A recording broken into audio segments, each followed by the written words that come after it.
when I'm in the studio, I'm a free agent, and my focus is very wide.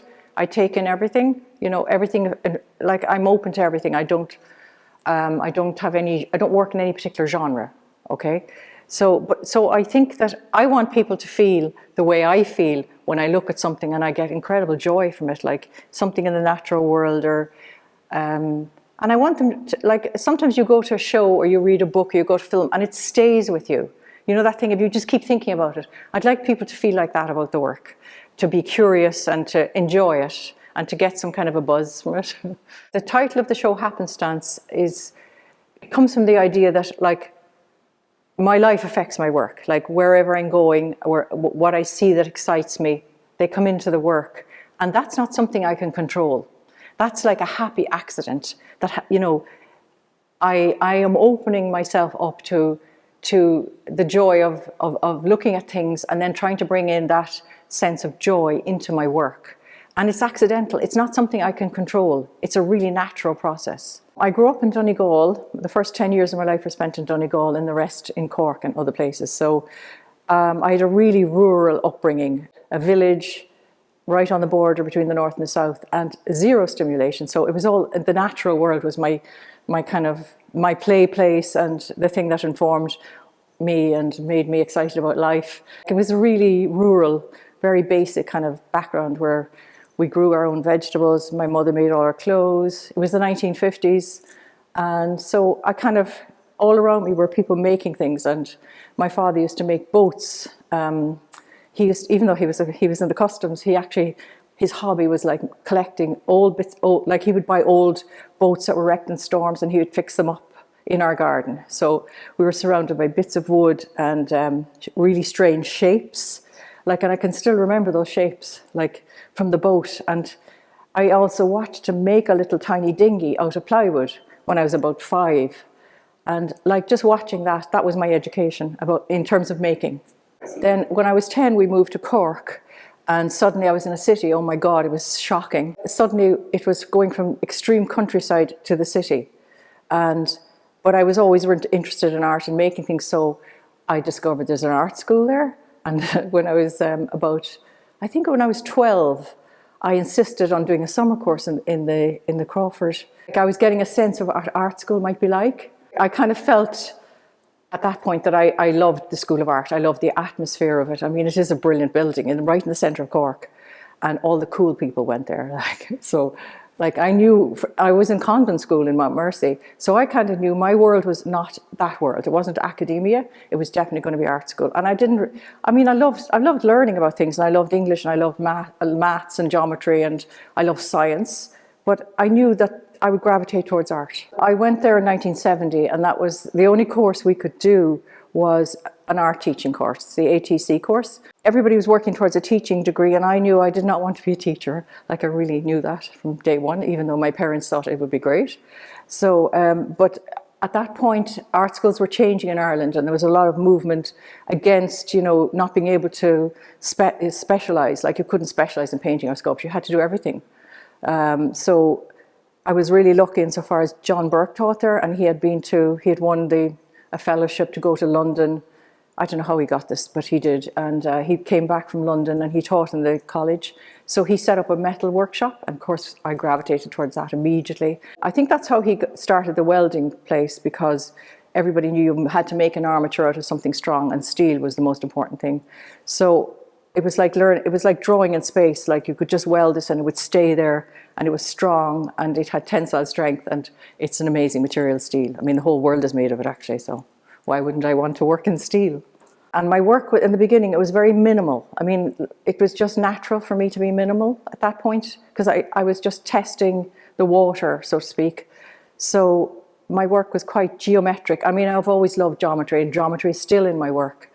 And then we could only use like sheets of steel. We had no facilities for rolling steel, and I suppose deep down I wanted to make very curved forms, but you had to kind of do it with bars and things because we didn't have the facilities, which were quite basic facilities. But I mean, that was my grounding, learning to weld. And then actually, even in second year, I made quite big pieces. So I was always interested in scale. I have always liked the random line. The random line to me is the line of the land, the real kind of out of control line. But then I started working with, I discovered other materials, like if you can make anything and if you can cast anything in bronze, then I started looking at materials that would work to be cast in bronze, that a mold could be taken from them, and I got into fiberglass a bit in New York and in Boston as well. I did a bit of fiberglassing. But I've always wanted, I'm very curious. I want to know about all different materials, what I can do with them, where I can use them. And I kind of, there's always a sense of experimentation going on in the work. I've been thinking about this. I've had 16 different studios plus residencies over my life. I think that moving around different places really affects your work. This is what's really, it's so disruptive to move studio and to move your house, which I was always doing too. Like I've worked in all kinds of places and I've lived in all kinds of places, and it affects your work. In the beginning I used steel and I used bronze, and I was very much into metal, but always there was another side of me that was drawing. You know, we can't just make steel all day long and weld all day long. So I was always drawing, and drawing is so important to my work. And I always had notebooks. In fact, I have notebooks from my student days. And I just would write down ideas. I'm very curious about so many things, and that creeps into the work. So I'm very curious about the brain and how the brain works, because like, how do you get an idea? And I read a lot of sciencey books, and like, you get an idea because there's a chemical and an electrical reaction between the synapses in your brain, and that's how you get an idea. Like that's incredible. How did they discover that? I was doing a show called Apertures and Anxieties, curated by Patrick Murphy in the RHA, and I chose to work with Trinity College Molecular Medicine Department. Now, they were incredible. They had these confocal microscopes that you could look at a grain of pollen in your stomach, and it was like looking at a ginormous sculpture. They digitally scanned a grain of pollen, and that's how we discover disease and things and cancer research. And like, you can magnify things to such an extent that it blows your mind, actually. So you could actually make a big sculpture out of a grain of pollen. You know, digitally you could do it. So anyway, I got some imagery from them, but it's all very colored, because they kind of color, they dye things. They use these dyes, and then I researched this Cayal guy from the Spanish physician from way back, who was also into drawing, and I discovered his drawings of the brain, and they were fantastic, because he used to look at brain tissue and dye it. He was the first person who discovered that if you put color into like tissue, it'll show you the thickness of the tissue, the thinness of the tissue in a two-dimensional way. So he's been revolutionary in terms of color, using color for diagnostic procedures. So I found, anyway, then I started Googling all these images and buying books about the brain, and I came across this MRI diffusion image, which I thought was like it looked like an olive tree or something. So, and I love that, and I love dendrites, and I use a lot of branches there. You know, dendrite is the word for branch. So, and I just love that that it reminded me of the natural world, like in seaweed and coral and things that I use. So we are just so like the world we live in, and we don't even know it, you know. So I did drawings of these parts of the brain, little, you know, synapses and dendrites. I've had to adapt as I get older to lighter materials. Weight is a big issue with me now. I can't lift huge, heavy things like I used to. I mean, all those things in the garden, some of them I made myself in one person in a studio. I have ways of doing things, you know, moving big things, and I have those kind of skills. But like when I'm working small, I'm attracted to like the textures, or like I find things a lot. Like you can see from my show, like I collect, I'm a hoarder, an extreme hoarder. I have a shed called Shed of Inspiration, where I hoard like things that nobody would have any value on, but I think are great. And like sometimes you wouldn't have an idea, or you'd be kind of, oh, what'll I do today? And I just go to the shed, and honest to God, it's like switching a button on.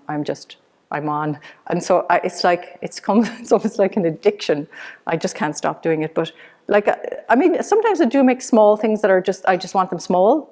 Like, don't get me wrong, but like sometimes I would hit on something I think, oh, that would be incredible big. I mean, I have a lot of things that I think would be incredible big.